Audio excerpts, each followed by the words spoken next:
of Prime Minister Narendra Modi's Japan visit, he has issued a departure statement.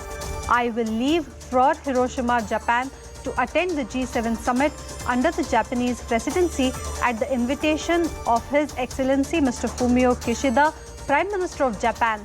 It will be a pleasure to meet Prime Minister Kishida again after his recent visit to India for the India-Japan summit. My presence in this G7 summit is particularly meaningful as India holds the G20 presidency this year. I look forward to exchanging views with the G7 countries and other invited partners on challenges that the world faces and the need to collectively address them. I would also be holding bilateral meetings with some of the leaders attending the Hiroshima G7 summit. Now, this is a statement that the Prime Minister has issued before he has taken off to attend the G7 summit in Japan, in Hiroshima. This is being looked as the India moment in G7, an extremely crucial visit that the Prime Minister is going to hold. This will be a push for Naya Bharat by the Prime Minister. Remember, India is being invited as a guest country in the G7 summit.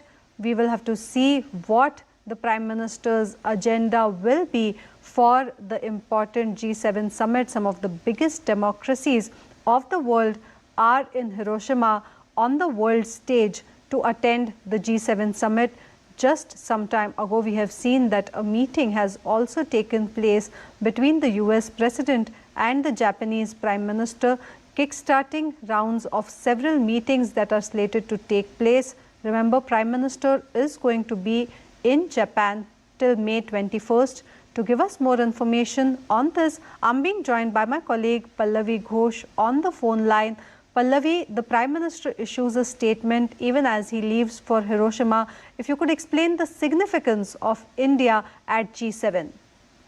So we know that India has the presidency of G7, and this is, of course, a recognition of India's growing might as far as the world stage is concerned. And I think the Prime Minister, visit to these three countries is actually going to showcase the fact that India is a growth story.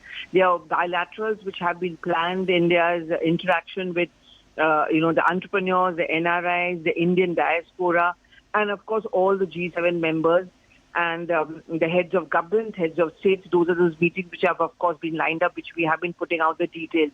But I think the pitch which he will be making is that, one, India is a growth story.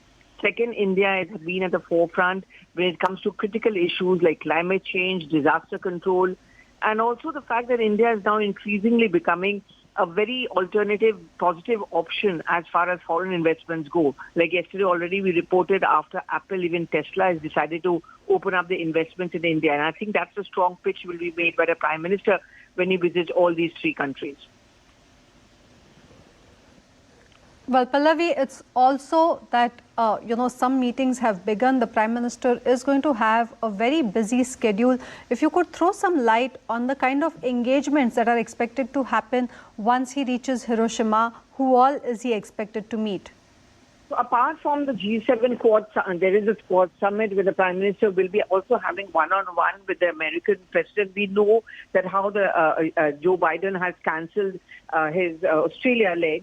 And that's the reason the Quad summit, which was expected to be held there, that has been put on hold. However, the Prime Minister is still going to go ahead and have his bilaterals over there addressing the Indian diaspora. But if we talk about Hiroshima specifically, apart from speaking on the public platform on issues, as I just spoke about, climate change, disaster control, which are something which is plaguing the world leaders, he's going to be having on the sideline bilateral meetings with Joe Biden and other Quad summit members.